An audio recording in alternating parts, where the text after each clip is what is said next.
Okay, well, look, here's one way you can get things unstuck with the U.S. South Korea has given us an example that maybe can be a model for Canada to follow, because they have reached a broad trade deal with the United States, and they chose a path of flattery to get that deal over the line. So when Trump arrived in South Korea, warplanes escorted Air Force One to the ground, and a military band greeted Trump with YMCA, his favorite dancing song. The South Korean president wore a gold-colored tie to, quote, reflect Trump's taste for gold. This is from the president's office.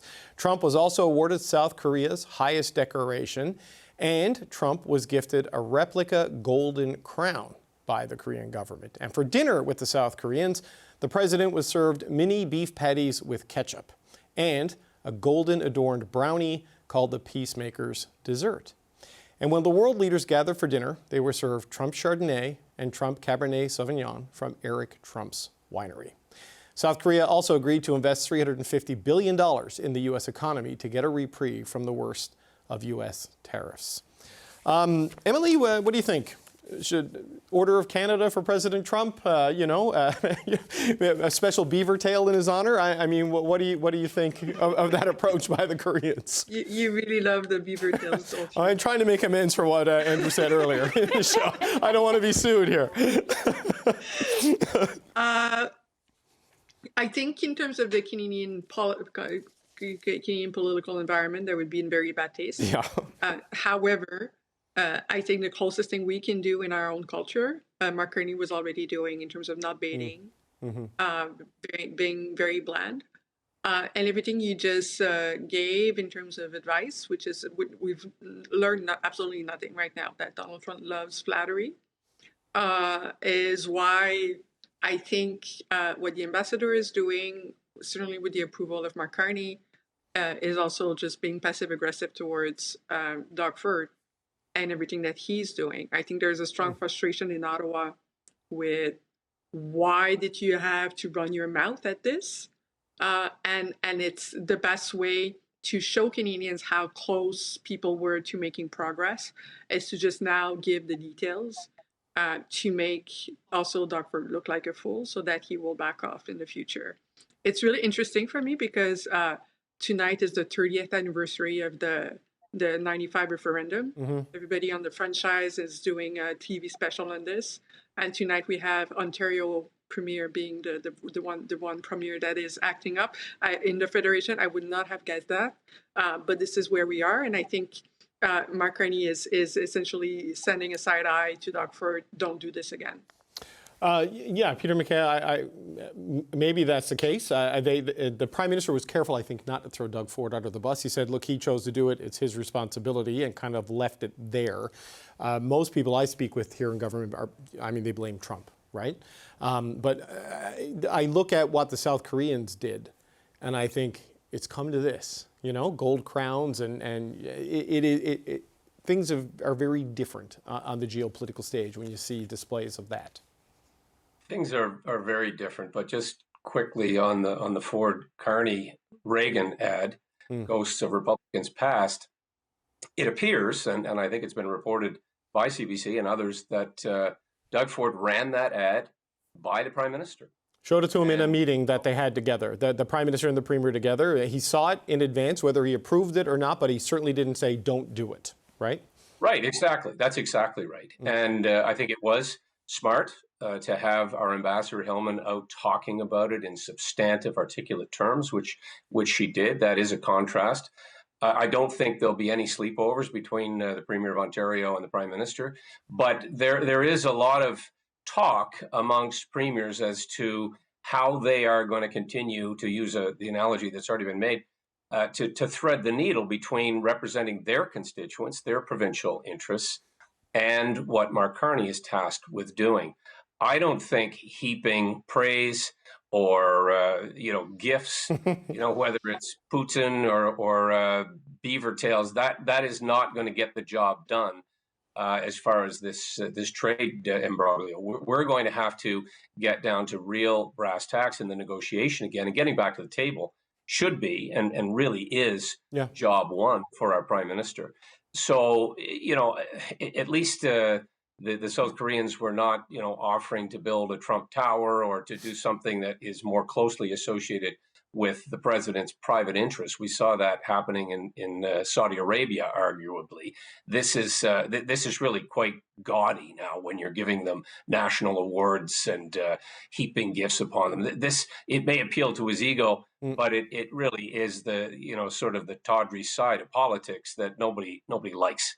Yeah, and Andrew, I think Emily's dead right when she says, the prime minister has gone as far as you can go in our culture, right? Of flattering him and maintaining a good relationship with him without going over the top. But the other, like in all the things the Koreans gave them, is they're going to build like nuclear submarines in a Philadelphia shipyard or something. Like the president is demanding direct foreign investment from governments in trade negotiations. And that's just not something that happens in these talks. But that's where the White House is going on things.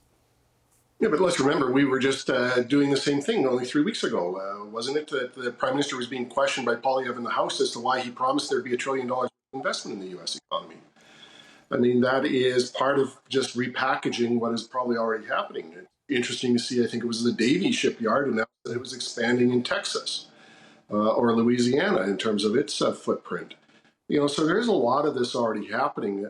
I do agree with, Peter about kind of the gaudiness of this. I mean, I can imagine Trump actually taking that crown out of its case and putting it on his head and sitting on his golden throne, thinking about hamburgers or whatever it is that's on his mind at the moment.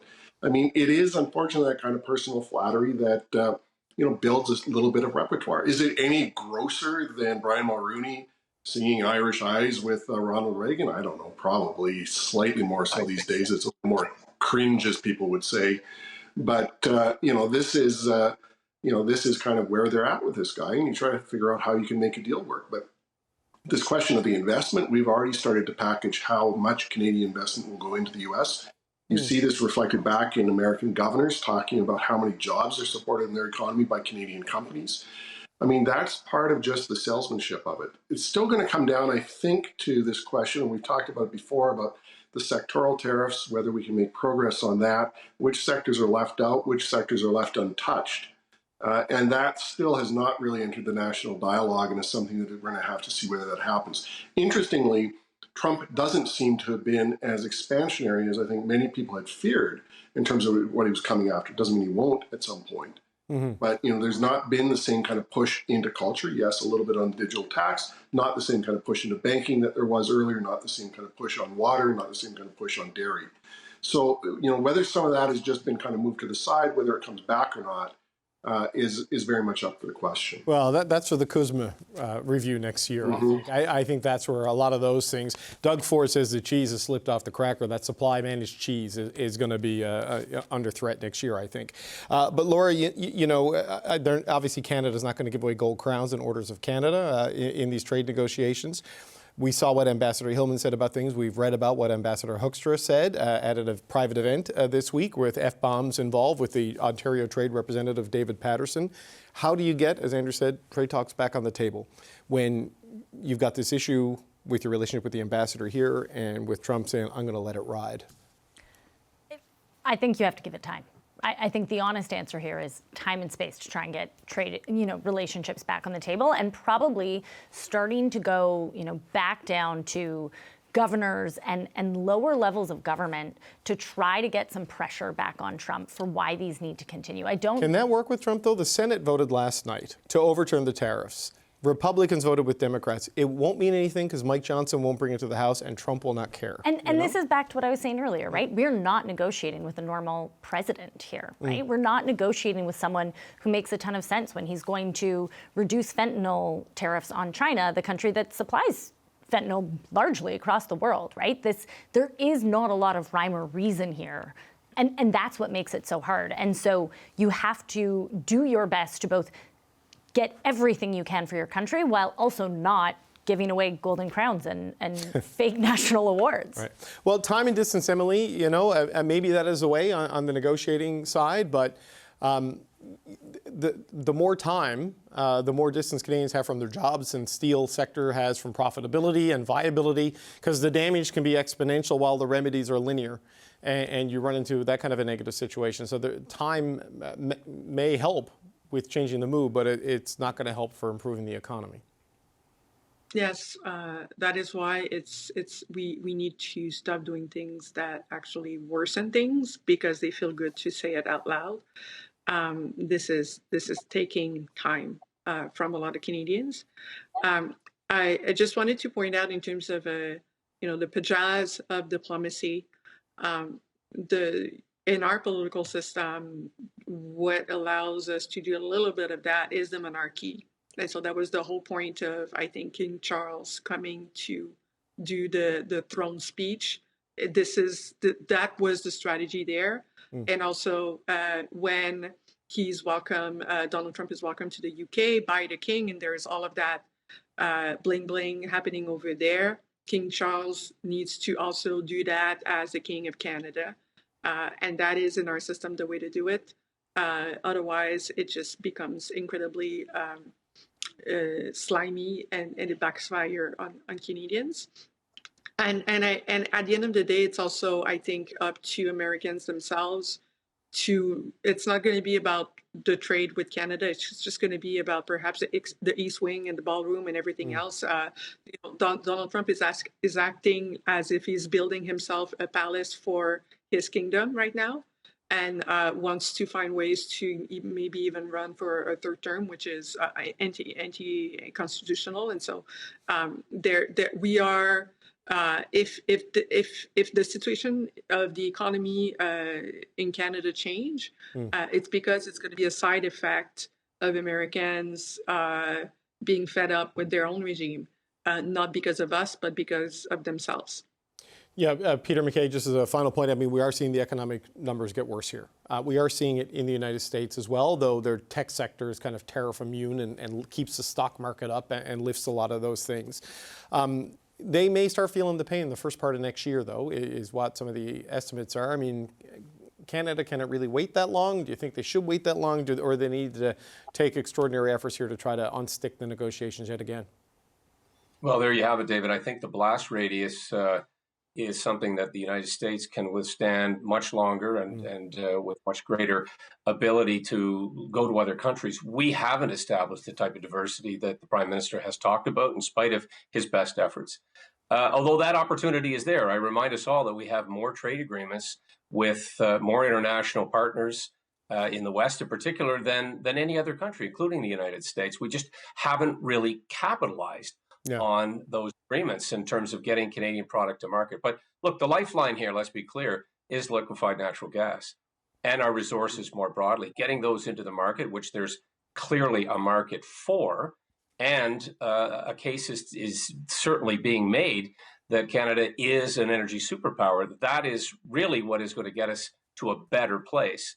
And so that we may see other hints of that in the government's budget, the major projects that have already been announced, right, most of which were well underway.